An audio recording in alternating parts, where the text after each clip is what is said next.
आप सभी को मेरा नमस्ते। मैं डॉक्टर प्रमिला चौधरी आप लोगों के सामने रीट लेवल 1 का लेक्चर 3 लेके आई हूँ। तो आज के लेक्चर में हम लोग डिस्कस करेंगे गुणनखंड एंड गुणज, उसके बाद में अभाज्य संख्याएं, भाज्य संख्याएं जिनको composite number and prime number बोलते हैं, उसके बाद में सम, विषम, even and odd, and final topic होगा अपना परिमेय नंबर और अपरिमेय नंबर्स, मीन्स रैशनल और irrational numbers. So let me start the class. तो अपनी फर्स्ट जो है वो है हमारा गुणनखंड एंड गुणज। एक्चुअली गुणनखंड क्या होते हैं सबसे पहले आपको समझना होगा। गुणनखंड के लिए मैंने आपके यहाँ पे एक सिंपल एग्जांपल लिया है जिसमें आप लोग देख सकते हो कि मैंने 20 को कैसे लिखा है, 4 into 5, 4 into 5 is equal to 20। तो जो 4 और 5 है ये हमारे 20 के गुणनखंड है, इनको हम गुणनखंड बोलेंगे। और जो 20 है जो इसका प्रोडक्ट मल्टीपल आ रहा है उसको हम बोलेंगे गुणज। तो ये होते हैं हमारे गुणनखंड। अब आप वैसे डिफाइन भी कर सकते हो थ्योरी में कि किसी संख्या का गुणनखंड उसका एक पूरा पूरा विभाजक होता है। मींस अगर किसी संख्या का उसमें पूरा पूरा भाग जा रहा है, पूरा पूरा विभाजक है, तो वो उस संख्या का गुणनखंड हो जाएगा। पूरा पूरा भाग जाने का मतलब ये होता है कि उसका जो रिमाइंडर है, उसका जो शेषफल है वो 0 है। अगर शेषफल 0 आता है इसका मतलब है कि उस संख्या का उसमें पूरा पूरा भाग जा रहा है। तो गुणनखंड वही होगा जो उसका पूरा पूरा विभाजक होगा।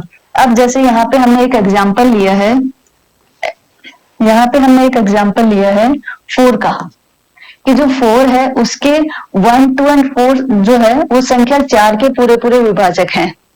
ठीक है, क्योंकि देखो अगर कोई भी संख्या है, कोई भी संख्या है तो उसके दो गुणनखंड तो मैं आपको बता देती हूँ जो आप हमेशा याद रखना। एक तो एक नंबर, एक तो एक नंबर उस संख्या का हमेशा गुणनखंड होगा, क्योंकि एक में हम किसी का भी एक में हम एक का हम किसी में भी भाग दें तो वो क्या होगा, पूरा पूरा भाग जाएगा। और दूसरा वो संख्या खुद, अगर किसी भी संख्या में किसी संख्या का भाग दे, उसी संख्या का भाग देंगे तो भी हमारा क्या होगा, शेषफल 0 आएगा। जैसे अगर मैं 4 में 4 को डिवाइड कर रही हूं तो हमारा कितना आएगा, 4 1 जा 4, अब यहाँ पे 0। वैसे ही अगर मैं 4 में 1 का भाग देती हूँ तब भी वो पूरा पूरा जाएगा। तो इसीलिए किसी भी संख्या के दो गुणनखंड आप हमेशा याद रखना, एक तो एक नंबर और दूसरा वो संख्या खुद। तो वही चीज यहाँ पे है कि हमने संख्या 4 के गुणनखंड निकाले तो वो कौन कौन से होंगे, एक तो 1 और एक 4। ये तो मैंने आप लोगों को पहले ही बता दिया था। दूसरा नंबर आता है हमारा 2। तो इसीलिए संख्या 4 के 3 गुणनखंड आ गए, 1, 2 एंड 4। अब इसके रिलेटेड गुणनखंड और गुणज से रिलेटेड कुछ तथ्य हैं, वो भी हम लोग एक बार देख लेते हैं।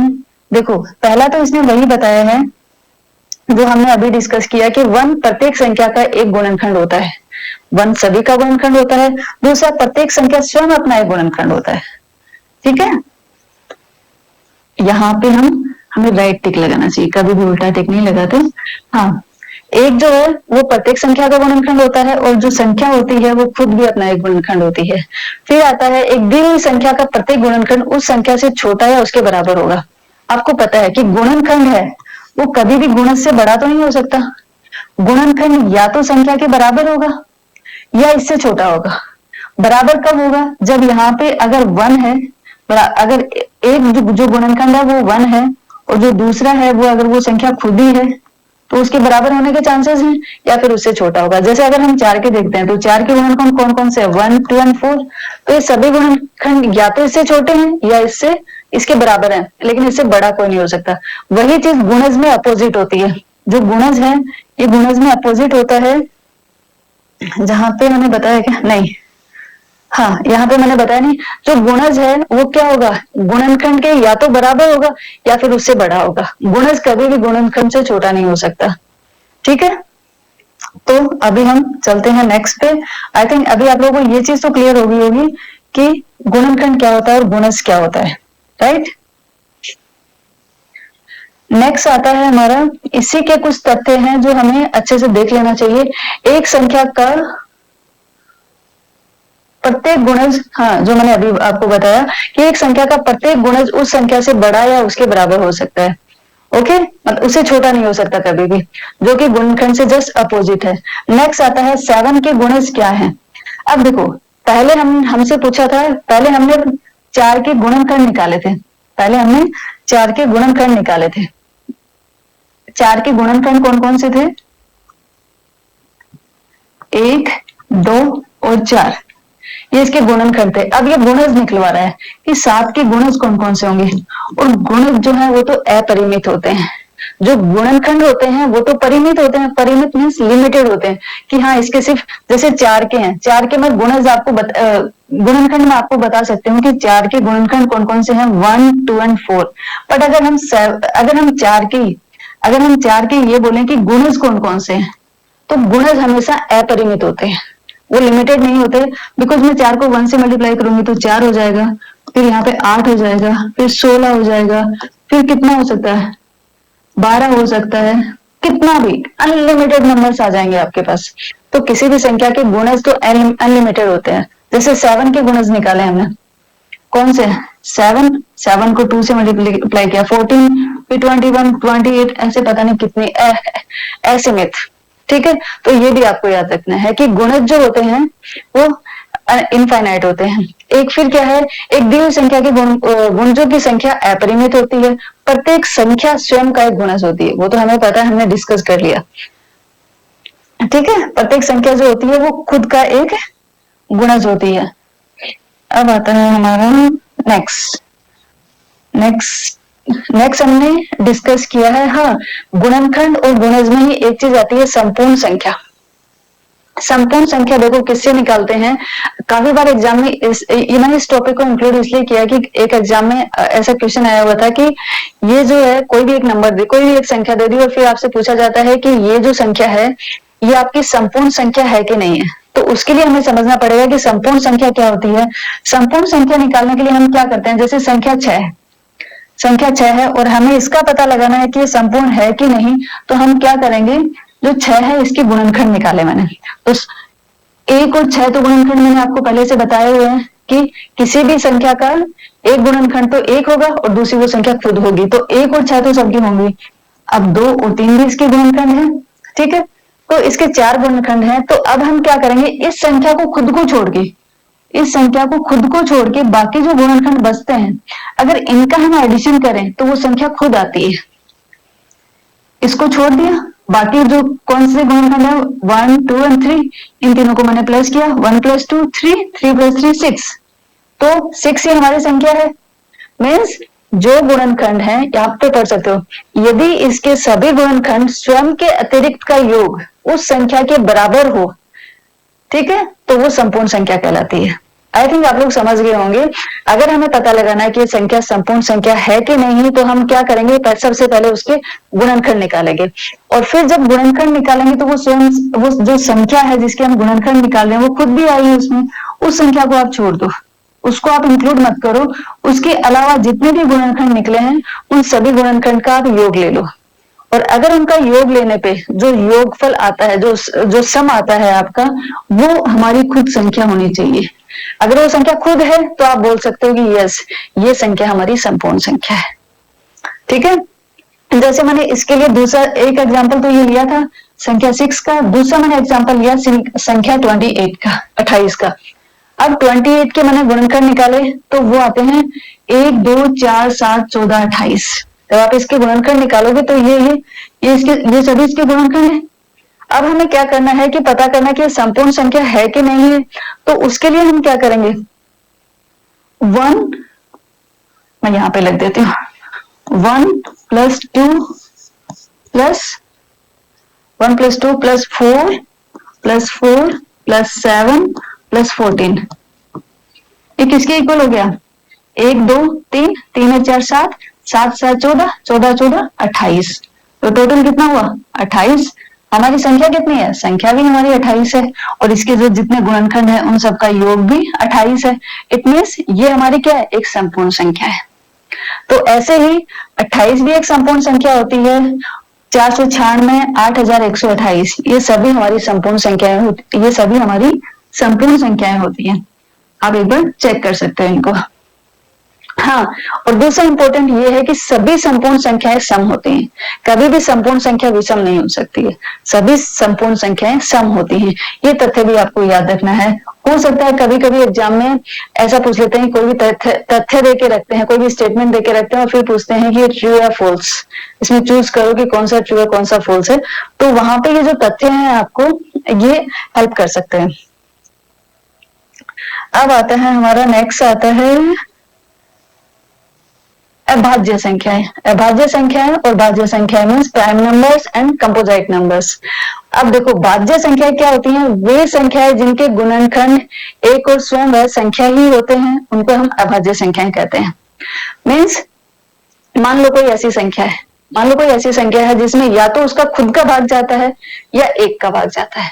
भाग जाता है मतलब पूरा पूरा भाग जाता है, ठीक है, मीन्स शेषफल अगर 0 है तो ऐसी कोई संख्या जिसमें या तो 1 का भाग जाएगा या खुद का भाग जाएगा तो वो अभाज्य संख्याएं होते हैं। दूसरे शब्दों में हम ऐसा भी बोल सकते हैं कि वे संख्या जिसका गुणनखंड या तो 1 होगा या वो संख्या खुद होंगी, क्योंकि गुणनखंड कौन होते हैं, गुणनखंड वही होते हैं जिनमें उनका पूरा पूरा भाग जाता है। तो कान आप ऐसे पकड़ो या फिर ऐसे पकड़ो, बात बराबर है, ठीक है।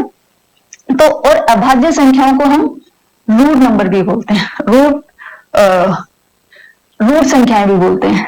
अगर आपसे पूछे कि रूट संख्याएं क्या होती हैं या फिर अभाज्य संख्याएं क्या होती हैं, तो दोनों का मीनिंग सेम ही है, ठीक है। आपको ये इनके जो सरनेम होते हैं वो भी या उपनाम जो होते हैं वो आपको याद रखने होते हैं कि अभाज्य संख्याओं को हम रूट संख्याएं भी बोलते हैं। कभी कभी एग्जामिनर सोचता है कि अभाज्य तो सबको पता होगा, चलो मैं रूट पूछ लेता हूँ, क्योंकि जो उपनाम होते हैं वो हम हमेशा याद नहीं रखते, इसीलिए आप लोगों को उपनाम भी हमेशा याद करके रखने हैं कि अभाज्य संख्याओं को ही हम रूट नंबर बोलते हैं। नेक्स्ट आता है कि भाज्य संख्याएं। अब जो अभाज्य संख्या है उनकी अपोजिट भाज्य संख्याएं हो जाएंगी। भाज्य संख्याएं मतलब वो होती हैं कि जिनमें 1 का तो भाग जाता ही है और उसका खुद का भी जाता है, उसके अलावा भी वो संख्याओं का भाग जाता है, चाहे वो संख्या एक ही और हो, ठीक है। मतलब इन दो के अलावा भी किसी संख्या का उसमें भाग जाता है तो वो भाज्य संख्या हो जाएगी। आप पढ़ सकते हैं वे संख्याएं जिनके 2 से अधिक गुणनखंड होते हैं। दो तो एक हो गया, एक वो संख्या खुद हो गई, तो 2 गुणनखंड तो हम ऑलरेडी जानते ही हैं, तो उससे ज्यादा अगर किसी के गुणनखंड हैं तो वो भाज्य संख्या होगी, ठीक है। और भाज्य संख्या के कितने सारे उपनाम हैं, यौगिक, यौगिक संख्या बोलते हैं इनको, संयुक्त संख्या बोलते हैं और सम्मिश्र संख्या भी बोलते हैं। तो ये सभी उपनाम आपको याद रखने हैं भाज्य संख्या को, यौगिक संख्या, संयुक्त संख्या और सम्मिश्र संख्या। अब जैसे देखो मैंने यहाँ पे कुछ नंबर्स लिए हैं, जैसे मैं आपको एग्जांपल, भाज्य संख्या में मैंने इसके एग्जांपल लिए 2, 3, 5, 7, 11। अब बताओ जो 2 है इसमें या तो 1 का भाग जाता है या 2 का जाता है, इसके अलावा किसी का भाग जाता है 2 में, नहीं जाता। नेक्स्ट आता है 3, 3 में भी किसका जाएगा, या तो 1 का या 3 का, ठीक है, इसीलिए ये अभाज्य संख्या है। 5 में भी ऐसा ही है, 1 का और फिर 5 का, इसके अलावा और किसी का भाग नहीं जाता। तो आप यहाँ पे एग्जाम्पल से ये चीजें देख सकते हो। अब जैसे भाज्य संख्याएं आती हैं, भाज्य संख्या के लिए मैंने एग्जाम्पल लिए हैं 4, 6, 8, 10। जैसे हमारा 4 आता है, 4 में आपको पता है कि किस किस का भाग जाता है, 1 का चला जाएगा पूरा पूरा, 2 का चला जाएगा, 4 का चला जाएगा, आता है।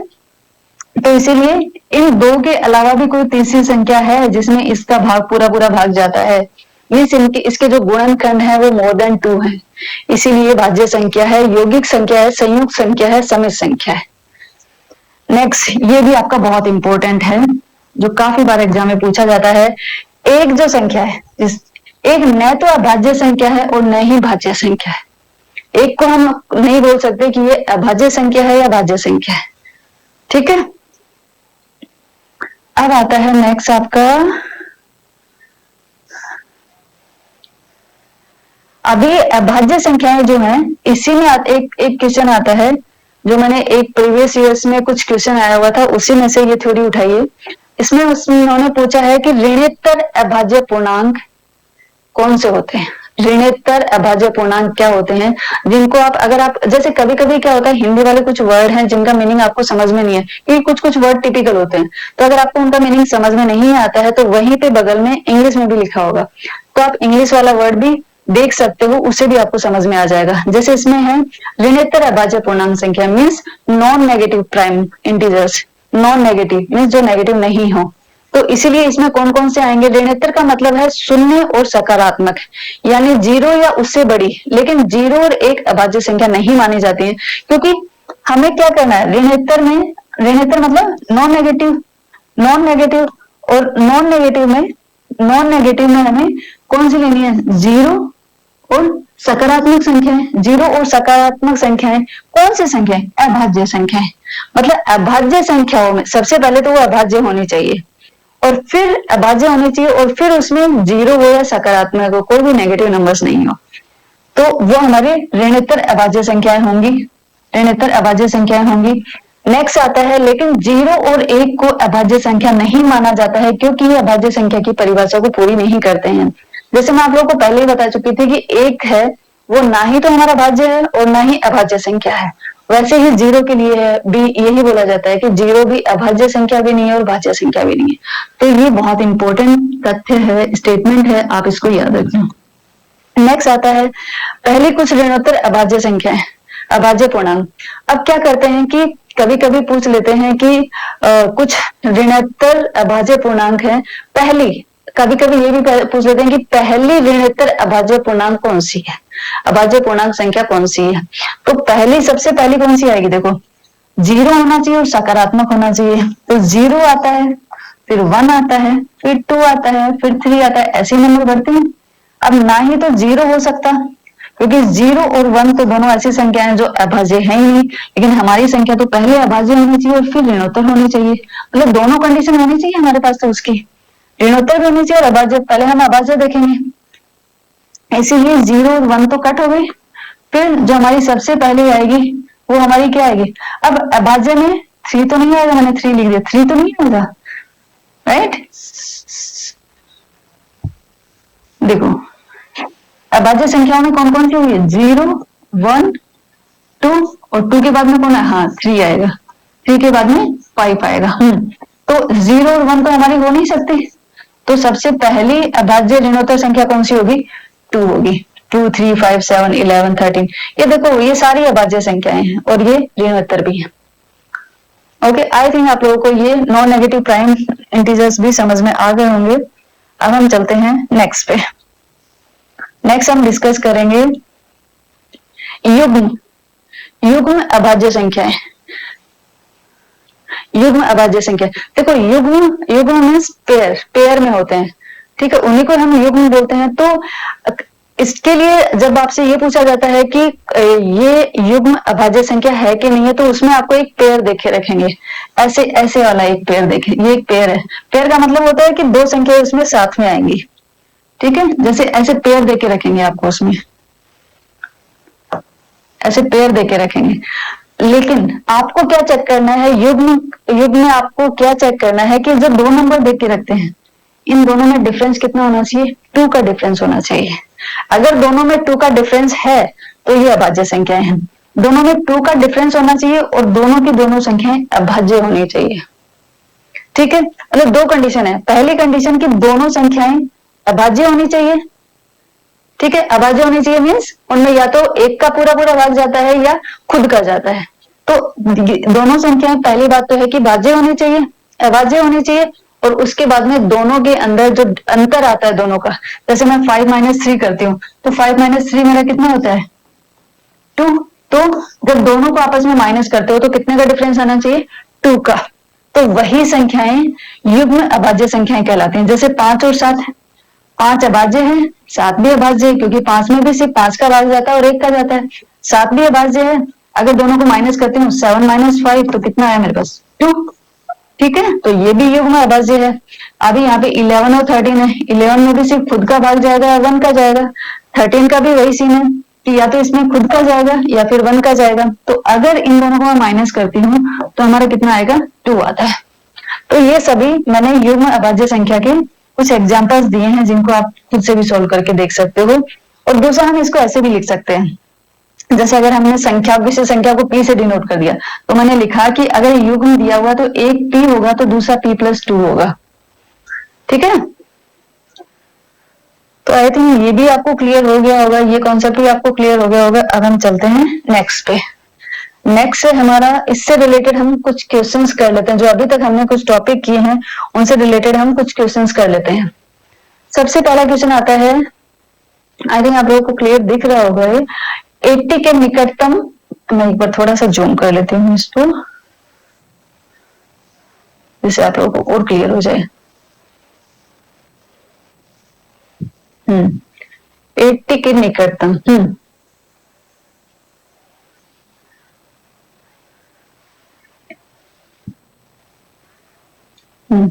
80 के निकटतम अभाज्य संख्या है। 80 के पास में कौन सी अभाज्य संख्या है वो हमें पता करना है। देखो 80 के पास में अगर हम देखें तो 80 के पास में 80 से जस्ट पहले तो 79 आ रहा है और 80 से जस्ट बाद में 81 आ रहा है। लेकिन ये बोल रहा है 80 के निकटतम अभाज्य संख्या, तो 81 जो है 81 जो है वो अभाज्य है क्या? नहीं, 81 अभाज्य नहीं है, बिकॉज निमा निमा 81 मतलब अगर 9 की टेबल हम 9 टाइम्स बोलते हैं तो हमारा कितना आता है? 81 आता है ना, 81 आता है। इट मीन्स 81 में सिर्फ एक का और 81 का भाग नहीं जाता, और भी संख्याएं हैं जिनका भाग जाता है, इसीलिए 81 तो अभाज्य नहीं है। ओके, अब इसके निकटतम दूसरी पीछे वाली जस्ट कौन सी है? क्योंकि 80 के पास में तो कौन सी आती है? आगे तो आएगी 81 और पीछे आएगी 79, तो ये तो हमारी है नहीं। अब इसको देखते हैं 79 में तो या तो 1 का जाएगा या फिर 79 खुद का जाएगा, इसीलिए ये तो अभाज्य संख्या है। तो 80 के निकटतम अभाज्य संख्या कौन सी होगी? 79 होगी। वैसे अगर हम देखें तो 73 ये भी अभाज्य है, 83 है ये भी अभाज्य है, लेकिन हमें फिर चेक करने का जरूरत ही नहीं है, बिकॉज 80 के निकटतम तो ये दोनों ही है और इसमें 79 है, तो ये हो गया। अब नेक्स्ट चलते हैं, प्रथम 5 रूट संख्याओं का योग। देखो आगे यहाँ पे रूट संख्या, रूट मीन्स अभी अभी जैसे हमने पढ़ा है, रूट मीन्स अभाज्य संख्याएं, ठीक है। रूट मीन्स अभाज्य संख्या, जैसे मैंने ब्रैकेट में लिख दिया है अभाज्य, बट मे बी आप लोगों के एग्जाम में नहीं लिखा होगा कि अभाज्य रूट अभाज्य संख्याएं हैं, ठीक है। तो प्रथम 5 अभाज्य संख्याओं, तो इसके लिए हम क्या करेंगे? प्रथम जो 5 अभाज्य संख्याएं हैं वो लिख लेते हैं। प्रथम 5 अभाज्य संख्याएं कौन सी है? 0 नहीं होगा, 1 नहीं होगा, बिकॉज 1 तो अभाज्य होती नहीं है। तो प्रथम अभाज्य संख्या कौन सी है? 2, फिर अगली 3, फिर उससे अगली 5, फिर उससे अगली 7, फिर 8 में भी जाता है भाग, 9 में भी जाता है, 10 में भी जाता है, और उससे आगे वाली आती है 11।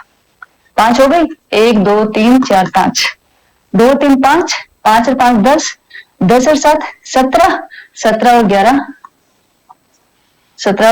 28, ठीक है। तो प्रथम 5 रूट संख्याओं का योग कितना हो गया हमारा? 28। देखो इसके लिए कुछ पर्टिकुलर फॉर्मूले भी दिए होते हैं कि अगर अभाज्य संख्याओं का आपको योग निकालना है तो ये वाला फॉर्मूला आप यूज कर सकते हो, लेकिन यहाँ पे मैं तो बोलूंगी कि आप लोगों को आप फॉर्मूले को याद रखने का भी जरूरत नहीं है। मैं आपको लास्ट में एक बार फॉर्मूला बता दूंगी, बट यहाँ पे फॉर्मूला रखने की जरूरत नहीं है। बहुत छोटी छोटी संख्याएं आती हैं जिनको आप इजीली निकाल सकते हैं। यहाँ पे आपको फॉर्मूले की जरूरत ही नहीं है, बिल्कुल सिंपल वे में आप लोग निकालो संख्या और उनको एडिशन कर दो, तो ये हो गया आपका।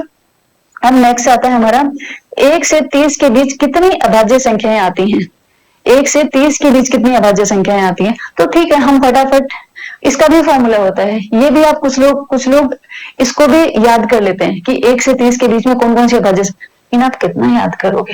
आपके पास वहां पे टाइम है, रीट में टाइम की प्रॉब्लम नहीं होती है, इसीलिए आप वहां पे फटाफट से अभी निकाल लेते हैं हम लोग कि 1 से 30 के बीच में कितनी अभाज्य संख्या। चलो अभी हम स्टार्ट करते हैं।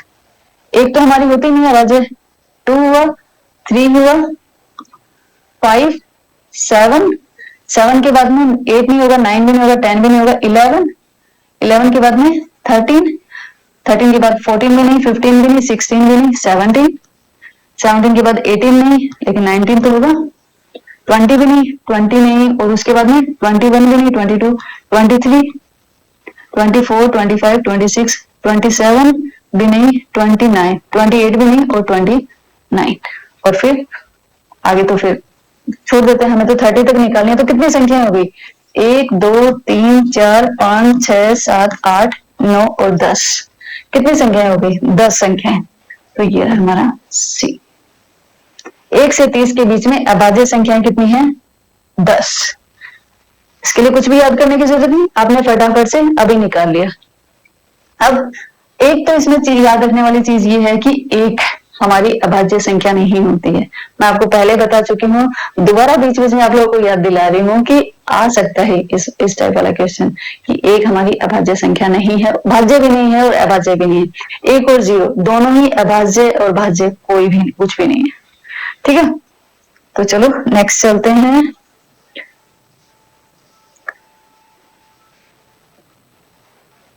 अब आते हैं सम नंबर्स। देखो सम नंबर में वैसे तो आप लोगों को सम नंबर्स में सभी को पता है कि सम नंबर्स क्या होते हैं, फिर भी एक हल्का सा आइडिया देती हूँ। एक होता है सम नंबर और विषम नंबर। सम नंबर में आप लोगों को ज्यादा कुछ याद रखने का जरूरत नहीं है, सिर्फ 4 डिजिट याद रखो। 4 डिजिट कौन कौन से? 0, 2, 4, 6 और 8। 0, 2, 4, 6, 8, 0, 2, 4, 6, 8। बस आपको 4 डिजिट, 5 डिजिट, 5 अंक याद रखने की जरूरत है। 0, 2, 4, 6, 8। अगर आपको ये 5 अंक याद है तो आप किसी भी संख्या को सिर्फ देख के बोल सकते हो कि ये सम है या विषम है। ठीक है, मीन्स अगर ये जो 4 अंक है इनमें से कोई भी अंक अगर इकाई के स्थान पे आ जाए, मान लो मैंने कोई नंबर लिखा, मान लो मेरा आता है 36, ठीक है। अब पूछा है सम संख्या की विषम संख्या, तो हम क्या करेंगे, इसका सिर्फ इकाई वाला, ये आता है ना इकाई ढाई, तो हम सिर्फ इकाई वाला अंक चेक करेंगे। चाहे कितनी भी बड़ी संख्या हो हमारे पास, हम सिर्फ इकाई वाला अंक चेक करेंगे। अगर ये इकाई वाले अंक के स्थान पे 0, 2, 4, 6, 8 इन 5 में से कोई आ रहा है, तब तो वो संख्या हमारी सम होगी, अदरवाइज वो संख्या विषम होगी हमारी। अदरवाइज वो क्या होगी, विषम संख्या होगी हमारी। और अगर इनमें से कोई आ रहा है तो वो क्या होगी, हमारी सम संख्या होगी। राइट, तो बहुत ही सिंपल तरीका है, सिर्फ 5 डिजिट आपको याद रखनी है और आपको सभी सम विषम याद हो जाएंगे। 5 डिजिट कौन से, 0, 2, 4, 6, 8। अगर इनमें से कोई भी इकाई के अंक पे आता है तो वो संख्या सम होगी, अदरवाइज विषम होगी। जैसे मान लो मैंने बहुत बड़ा नंबर लिख दिया 8, 4, 3, 2, 8, 8,43,228 बहुत बड़ा नंबर है। कुछ लोग क्या करते हैं, उसमें डिवाइड करके देखते हैं कि 2 का भाग जा रहा है, 4 का भाग जा रहा है, कि 2 का भाग जा रहा है क्या। अब इतनी बड़ी संख्या में 2 का भाग दोगे बहुत टाइम लग जाएगा, इसलिए आपको चेक करने का जरूरत नहीं है। आप क्या करोगे, सिर्फ इकाई वाला अंक चेक करो। इकाई वाले अंक में हमें कौन सा चेक करना है, 0, 2, 4 एंड 8। 2, 4, 6 एंड 8, इन पांचों में से कोई है, हाँ 8 है, तो ये पूरी संख्या क्या होगी, सम हो जाएगी।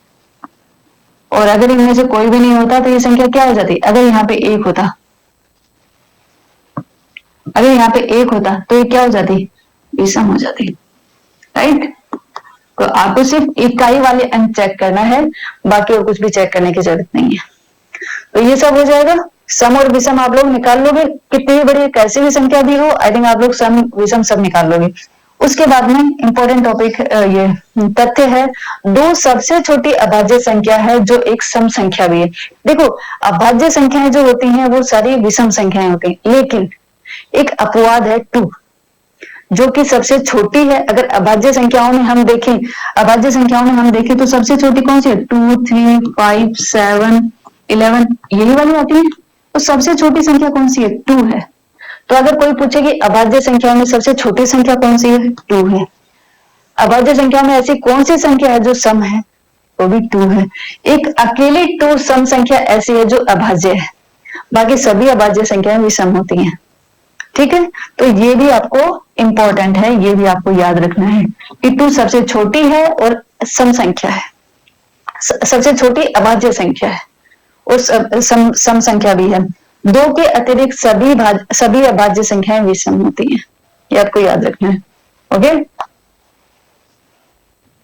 नेक्स्ट पे चलते हैं। नेक्स्ट है हमारा परिमेय नंबर। अब हमारे आगे परिमेय नंबर, जिसको रैशनल नंबर और इरेशनल नंबर भी बोलते हैं। तो देखो परिमेय नंबर किसको बोलते हैं, जिसको हम बट्टे में लिख सके, जिसको हम बट्टे में लिख सके, मीन्स P/Q की फॉर्म में, जस्ट 1 मिनट, जिसको अपन P/Q की फॉर्म में लिख पाए, जिसको अपन P/Q की फॉर्म में लिख पाए उसको हम परिमेय नंबर बोलते हैं। जिसको इस फॉर्म में नहीं लिख सकते वो अपरिमेय नंबर, और जिसको इस फॉर्म में लिख सकते हैं वो परिमेय नंबर। लेकिन अपरिमेय नंबर और परिमेय नंबर को और भी बोलते हैं, इनको परिमेय नंबर भी बोलते हैं, अनुपातिक संख्या भी बोलते हैं और एक भिन्न संख्या भी बोलते हैं। ठीक है, परिमेय नंबर को अनुपातिक और भिन्न संख्याएं भी बोलती हैं। दूसरा आपको ये पता होना चाहिए कि जो ऊपर वाला होता है इसको हम अंश बोलते हैं, और नीचे वाला जो होता है इसको हम हर बोलते हैं, हर, डिनोमिनेटर। ठीक है, इसको अंश बोलते हैं और इसको हम हर बोलते हैं। तो ऐसी संख्या जिसको हम p अपॉन क्यू की फॉर्म में डिनोट कर सके वो हमारी परिमेय संख्या होती है। लेकिन एक चीज आपको ये भी याद रखनी है कि कोई भी संख्या, जैसे मैंने लिखा 5, 6, 7, क्या ये परिमेय संख्याएं हैं? आप बोलोगे नहीं, लेकिन मैं बोलती हूँ परिमेय संख्याएं हैं। बिकॉज 5 लिखूं या 5/1 लिखूं, बात तो बराबर ही है। मैं 5 को 5/1 भी तो लिख सकती हूँ, लिखते हैं। तो जो भी ऐसे ऐसे वाले नंबर्स होते हैं वो सभी परिमेय नंबर्स होते हैं। जैसे मैंने यहाँ पे लिखा, देखो कुछ एग्जांपल्स मैंने दिए हैं। जैसे मैंने लिखा -5, 6, -9, 3/7, ये सभी परिमेय नंबर्स हैं। बिकॉज जैसे -5 आया मेरे पास, -5 आया तो -5/1 होता ही है, 6/1 होता ही है। जिसके नीचे कुछ भी नहीं है वहां पे 1 तो है ही, वहां पे 1 तो है ही। तो ये सभी संख्याएं जो होती हैं ये परिमेय नंबर्स होते हैं। अब कुछ अपरिमेय नंबर्स के को बहुत ही लिमिटेड है, अपरिमेय नंबर्स जो अपरिमेय संख्याएं जो होती हैं वो बहुत ही लिमिटेड हैं, तो वो मैं आपको बता दूंगी। बाकी सभी संख्याएं परिमेय संख्याएं होती हैं। जो अपरिमेय संख्या है ना वो बहुत ही लिमिटेड है, तो वो मैं आपको बता दूंगी। उसके बाद में जितनी भी संख्याएं आती हैं, प्राकृतिक संख्या, पूर्ण संख्या, सभी की सभी परिमेय संख्याएं होती है। ठीक है, अब परिमेय संख्याओं में भी क्या आता है? पॉजिटिव रेशनल नंबर्स, धनात्मक परिमेय संख्या है। धनात्मक में क्या होगा? धनात्मक में ऐसा होगा कि जैसे मान लो मैंने लिखा 3/5, धनात्मक परिमेय संख्या मतलब वो धनात्मक होनी चाहिए, वो पूर्ण होनी चाहिए। ठीक है, मतलब वो धनात्मक होनी चाहिए, मतलब उसमें नेगेटिव साइन नहीं आता। अगर नेगेटिव साइन आता है, मान लो मैंने है -3, जैसे मैंने इसके एग्जाम्पल में बताया है कि धनात्मक परिमेय संख्या 3/5 है, क्योंकि इसमें दोनों में प्लस है। ये 3/5 है, राइट। ये 5/7 है, ये भी धनात्मक है, कोई माइनस का साइन नहीं है। इन यहाँ पे आपने देखा कि माइनस का साइन है, यहाँ पे मैंने क्या लिखा है? -7/-8। तो ऐसा जब भी होता है तो ये माइनस माइनस आपस में कट जाता है। अगर हम फाइनली देखें तो फाइनली आंसर तो इसका 7/8 ही है। तो परिमेय संख्याएं अगर आपसे पूछे कि धनात्मक परिमेय संख्याएं में जो जो अनुपात होता है, जो हम डिवाइड में जो दोनों लेते हैं, अगर दोनों का साइन सेम है, मान लो ये जैसे 7 है, ये जैसे 7 है, 7/8 है, अगर दोनों का जो साइन है वो सेम है तब तो ये धनात्मक धनात्मक परिमेय संख्या होगी। लेकिन अगर दोनों का सेम नहीं है तो वो धनात्मक परिमेय संख्या नहीं होगी, क्योंकि देखो अगर मैंने कर दिया सिर्फ माइनस तो इस पूरी संख्या के माइनस लग गया, है तो 7 के माइनस, बट ये पूरी संख्या तो माइनस की हो गई, इसीलिए धनात्मक परिमेय संख्या नहीं है। लेकिन अगर दोनों को मैंने माइनस लगा दिया, दोनों का अगर मैंने सेम साइन कर दिया तो ये माइनस माइनस कट जाएगा, माइनस माइनस प्लस हो जाएंगे और ये एक धनात्मक संख्या बन जाएगी।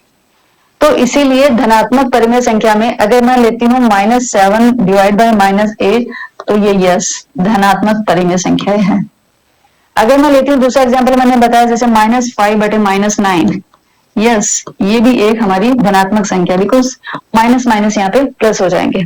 ठीक है, वैसे ही आता है negative numbers, negative rational numbers, ऋणात्मक परिमेय संख्या। इसमें क्या होगा? कोई भी एक माइनस का होगा। जैसे यहाँ पे 3/7 में 3 है वो माइनस का है तो ये संख्या माइनस ही हो गई। 5/-9 है तो अगर 9 माइनस का है तो भी क्या होगी? ये संख्या तो ऋणात्मक हो गई। मीन्स अगर इसमें क्या होता है, नेगेटिव रेशनल नंबर में क्या होता है कि जो दो संख्याएं होती हैं, एक अंश में और एक हर में, अगर दोनों का साइन अलग अलग है तो वो ऋणात्मक परिमेय संख्या हो जाएगी, और अगर दोनों का जो साइन है वो अगर सेम है तो वो धनात्मक परिमेय संख्या होगी। आई थिंक क्लियर हो गया होगा आपको। नेक्स्ट पे चलते हैं।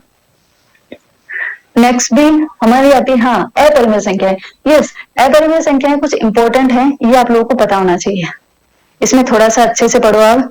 अपरिमेय संख्याएं परिमेय संख्या की जस्ट अपोजिट होती है, कि जो संख्या परिमेय नहीं है वो अपरिमेय संख्या होगी। मीन जिसको अपन P अपॉन क्यू फॉर्म में नहीं लिख पाए, जिसको अपन P अपॉन क्यू फॉर्म में नहीं लिख पाए वो हमारी अपरिमेय संख्या होंगी। लेकिन आप तो बोलोगे कि कोई भी नंबर है, जैसे 1 है, 2 है, 3 है, इसको मैं 1/1 से तो हमेशा डिवाइड करके लिख सकती हूँ। यस हम लिख सकते हैं, इसीलिए ये सब वो नहीं है, इसीलिए ये सब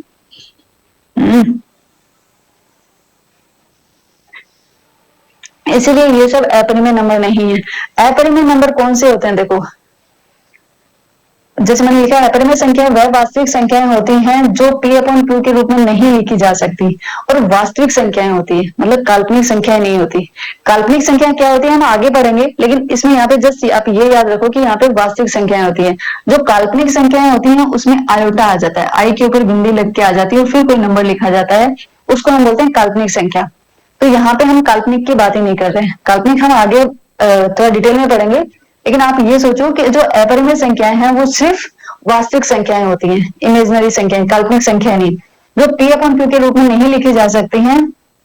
ठीक है, अब जैसे कुछ एग्जांपल्स आते हैं, √7 है, √3 है, √5, √2 और e, ये सभी अपरिमेय संख्याएं, ये आपको याद रखनी है। ये क्यों है मैं आपको नेक्स्ट के साथ में बताती हूँ, उससे आपको ज्यादा नेक्स्ट पीपीटी में आपको ज्यादा क्लियर हो जाएगी ये चीज। देखो, जैसे √2 है, ओ जैसे हमारा √2 है, just wait for minute, yes, जैसे हमारा √2 है, √2 अगर हम √2 का, वैसे तो √2 हम निकाल नहीं पाएंगे, है ना, बट ये जो कुछ मान होते हैं, जैसे √2 का मान, √3 का मान, √7 का मान, ये बच्चे याद ही रखते हैं। जब भी अगर आप किसी एग्जाम में भी जाते हो ना, अगर 10th तक का कोई एग्जाम है, हम एग्जाम देने जा रहे हैं, तो हमें टीचर्स हमेशा यही बोलते हैं कि √2, √3, √5, √7, √4, इन सब के मान आपको पता होना चाहिए कि इनकी वैल्यू क्या होती है।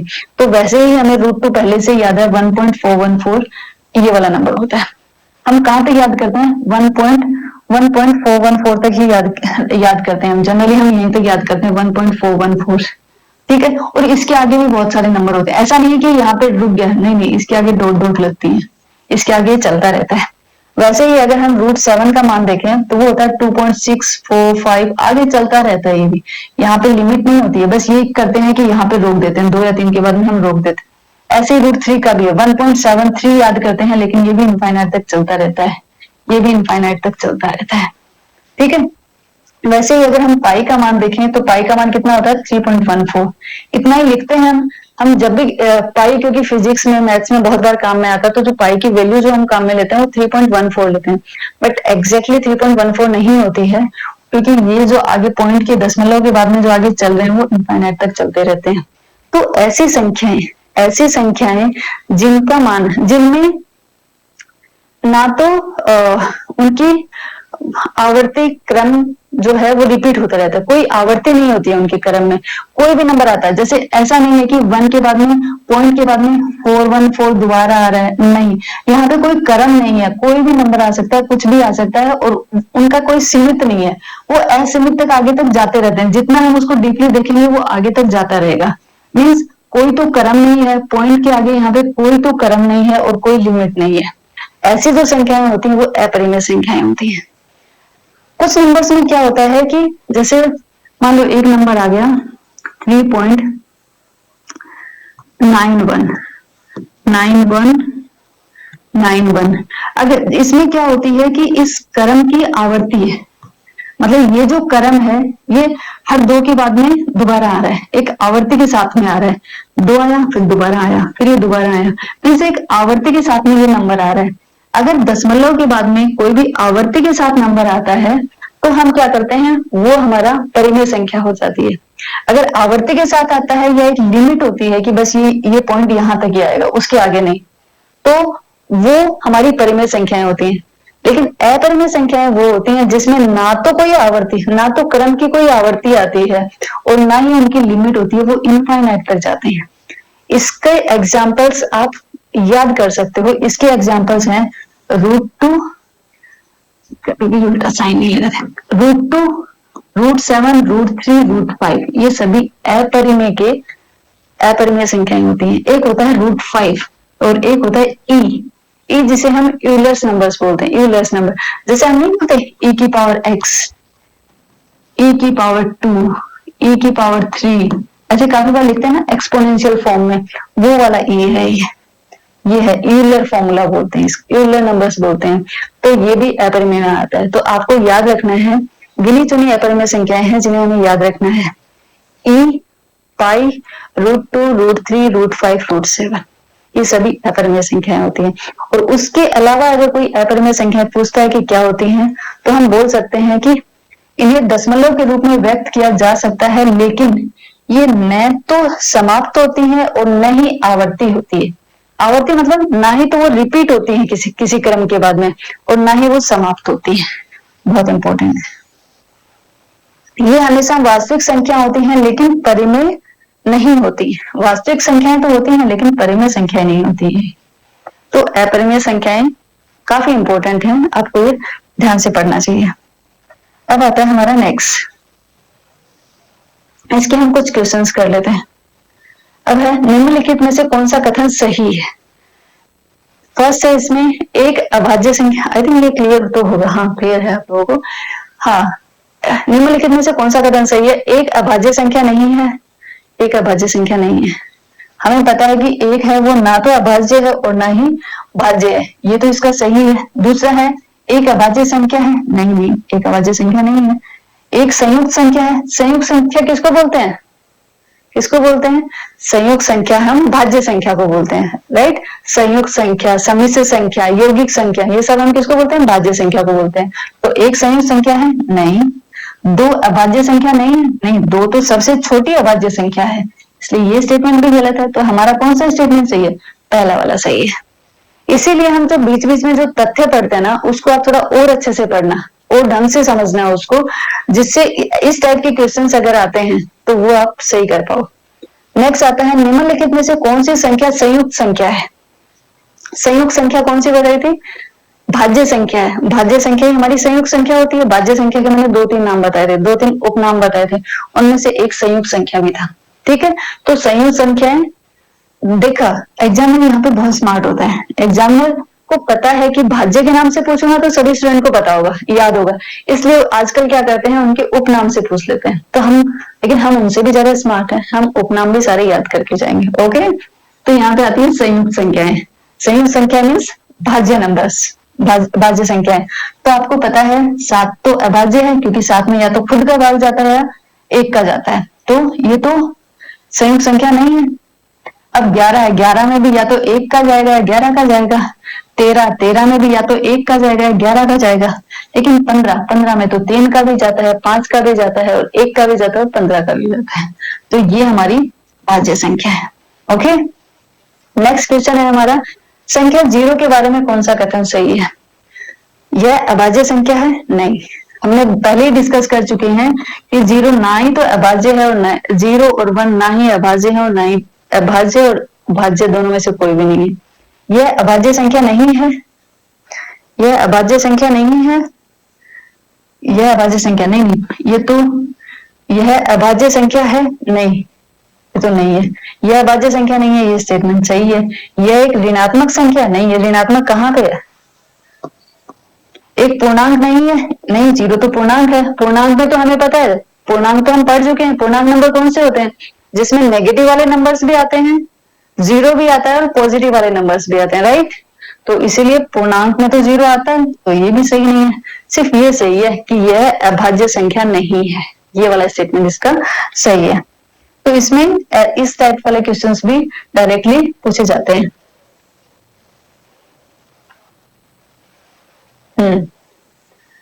ये आपका ट्रू और फॉल्स पूछ रहा है। इसमें है ट्रू और फॉल्स बताने हैं इसमें से। हाँ, एक को अभाज्य संख्या माना जाता है क्या, नहीं, एक को अभाज्य संख्या नहीं माना जाता। अभाज्य संख्याओं में सबसे छोटी संख्या कौन सी आती है, 2 आती है। तो एक को अभाज्य संख्या नहीं माना जाता, तो ये तो हमारा क्या हो गया, फॉल्स हो गया, गलत हो गया। फिर नेक्स्ट आता है 2 सबसे छोटी अभाज्य संख्या है, हाँ 2 हमारी सबसे छोटी अभाज्य संख्या है, तो ये ट्रू हो गया। थर्ड आता है प्रत्येक विषम संख्या अभाज्य संख्या होती है। प्रत्येक विषम संख्या अभाज्य संख्या होती है, नहीं, क्योंकि 15 भी तो हमारी विषम अभाज्य, ये विषम संख्या है। 15 हमारी विषम संख्या है। विषम संख्या क्यों है, क्योंकि हम इसका इकाई चेक करेंगे। इकाई हमारा 0, 2, 4, 6, 8 में से है क्या कोई, नहीं है, तो ये सम नहीं है, ये क्या है, विषम संख्या है। तो 15 एक विषम संख्या तो है, लेकिन क्या ये अभाज्य है, अभाज्य नहीं है, बिकॉज इसमें तो 3 से भी डिवाइड होती है ये तो, 5 से भी डिवाइड होती है, 1 से भी डिवाइड होती है और 15 से भी डिवाइड होती है। तो ये अभाज्य कैसे हुई? ये तो अभाज्य नहीं है, तो ये स्टेटमेंट भी हमारा गलत है। ओके, तो आई थिंक ऐसे वाले आप लोग कर सकते हो, ऐसे वाले क्वेश्चंस अभी आप लोग स्मार्ट हो गए, अभी आप कर सकते हो। ये आपकी परिमेय संख्या से, ये आपकी परिमेय संख्या से रिलेटेड आ गया। हम्म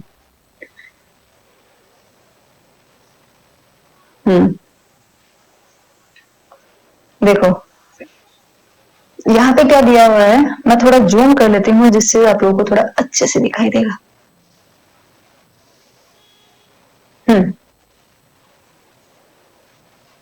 देखो, -7/9 को ऐसी परिमेय संख्या में बदलो जिसका हर 27 हो। मीन्स हमारे पास नंबर कितना है? -7/9। हमारे पास नंबर कितना है? -7/9। लेकिन इसको बदलना किसमें है कि इसका हर है वो 27 हो जाए। अब हर कौन सा होता है? नीचे वाला जो होता है वही, उसी को हम हर बोलते हैं। ये हमें कितना बनाना है? 27 बनाना है। तो 27 बनाना है तो 9 से 27 बनाना है, मतलब 9 से हमें किसी को मल्टीप्लाई करना पड़ेगा। तो 9 एकम 9, 9 दूनी 18, 9 तिया 27, मतलब हमें इसको 3 से मल्टीप्लाई करने का पड़ेगा। और मैथ्स का रूल है कि आप कुछ भी अपनी मन मर्जी से ऐड नहीं कर सकते। अगर कर सकते हो तो रूल के साथ। और रूल ये है कि अगर आपने नीचे 3 से मल्टीप्लाई किया है तो ऊपर भी 3 से मल्टीप्लाई कर दो। ठीक है, नीचे अगर आपने 3 से मल्टीप्लाई किया है तो आप कर सकते हो, लेकिन रूल ये है कि अगर आपने 3 को नीचे मल्टीप्लाई किया तो ऊपर भी मल्टीप्लाई कर दो, तो हिसाब बराबर हो जाएगा। तो ठीक है, 7 तिया 21, तो -21, 9 तिया 27, ये 27 आ गया। तो ये संख्या कितनी बन जाएगी? -21/27, यही हो जाएगी। तो ये हमारा आंसर हो गया। नेक्स्ट वाला आता है, -18/45 को सबसे सरल रूप में बदले। अब देखो दूसरा कौन सा आता है? -18/45, राइट। अब देखो, अगर कोई भी भिन्न लिखी हुई है, कोई भी परिमेय संख्या लिखी हुई है और आपको उसको सरल रूप में बदलना है, तो आप क्या करोगे? सबसे आसान तरीका होता है कि कोई भी ऐसी संख्या से उसको भाग दे दो जिसका दोनों में भाग जाता हो। तो मेरे को 2 दिखाई दे रहा है, 2 नंबर ऐसा है जिसमें जो दोनों को काट सकता है। 2 निमा 18, तो 2 निमा 18, 2 दूनी 4, अरे नहीं 2 में तो ये नहीं जाएगा, 2 में तो नहीं जाएगा। ये है -18/45, 3 में चला जाएगा, 3 छिके 18, 3 एकम 3, 3 पंजो 15।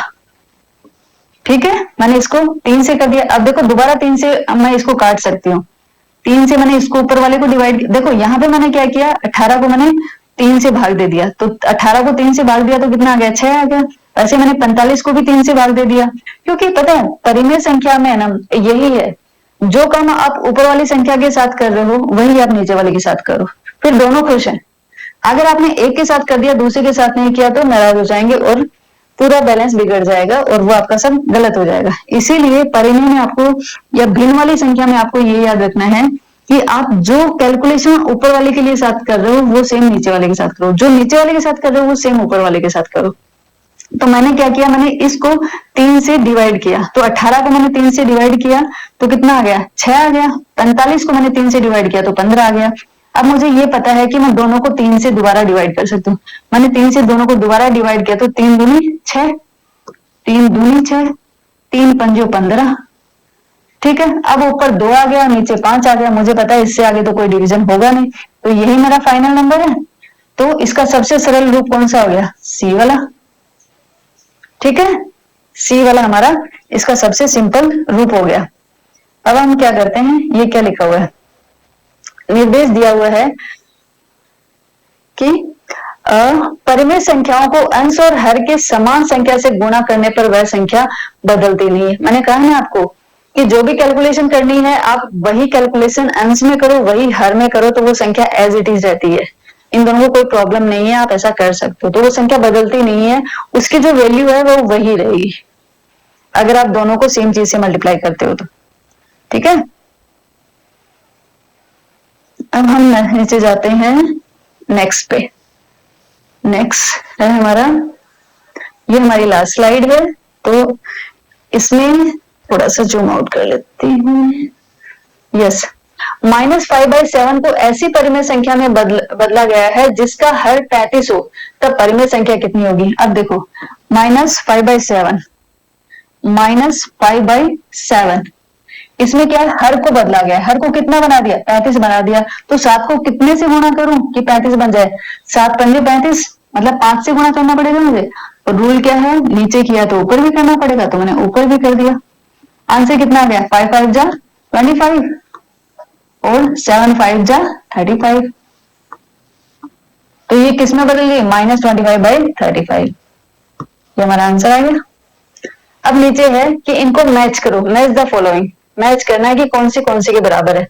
अब देखो, ये है -6/15, इसमें मुझे लग रहा है कि ये सीधी सीधी आपस में कट रही हैं। अगर मैं दोनों को 3 से डिवाइड कर देती हूँ तो ये कितना बच जाएगा? 3 दूनी 6, 3 पंजो 15, ये -2/5 बन जाएगी। आगे है कि -2/5? यस, इसी से मैच हो रही है। अब ये -8/20, मुझे सीधा सीधा पता है कि 4 से 2 से भी कट जाएगी, 4 से भी कट जाएगी, तो मैं बड़ी संख्या से काटती हूँ जिससे जल्दी सी सॉल्व हो जाएगी। 4 दूनी 8, 4 दूनी 8, 4 पंजो 20, तो ये कितनी हो गई? ये भी कितनी हो गई? -2/5। लेकिन यहां पे इसने क्या लिखा है? -4/10। ठीक है, आप इसको भी तो सोल्व कर सकते हो। अब मैं इसको 2 से काट देती हूँ, -2/5, 2 दूनी 4, 2 पंजा 10, तो ये भी कितना हो गया? -2/5, ये भी -2/5, ये दोनों भी मैच कर रहे हैं। ये है -3/9, तो देखो मैं 3 से काटू इसको, 3 एकम 3, 3 तिया 9, तो ये कितनी हो गई? 1/9, सॉरी 1/3, ये कितनी होगी? 1/3, और सामने तो 1/3 लिखा हुआ है, ये माइनस भी एज इट इज आ जाएगा, तो ये भी मैच कर रही है। नीचे वाला और देखो, -15/35, इसने क्या किया? नीचे 7 आ रहा है तो 5 से भाग दिया, तो 5 से भाग दिया तो इसने कितना किया? -3, 5 दिया 15, 5 7 35, -3/7, ये भी इससे मैच कर गई। ये तो सभी मैच कर रही है, राइट? तो 10, ये तो सभी मैच के, मैच द फॉलोइंग। हाँ, तो ऐसे क्या होता है कि ऐसे वाले क्वेश्चंस भी आ सकते हैं। इनमें किसी भी सभी सही दिए हैं, कोई भी गलत नहीं दिया है, लेकिन इनमें से आपको क्या कर सकते हैं कि एग्जाम में ऐसे मैच करवा सकते हैं, और उनमें से कोई भी एक ऑप्शन गलत हो सकता है, या फिर उनको आपस में क्रॉस में ऐसे मैच करवा सकते हैं, तो आप ऐसे करके उसको सोल्व कर सकते हो। नेक्स्ट लेक्चर में आगे का हम नेक्स्ट लेक्चर में पढ़ते हैं। तब तक के लिए आप सभी को थैंक यू।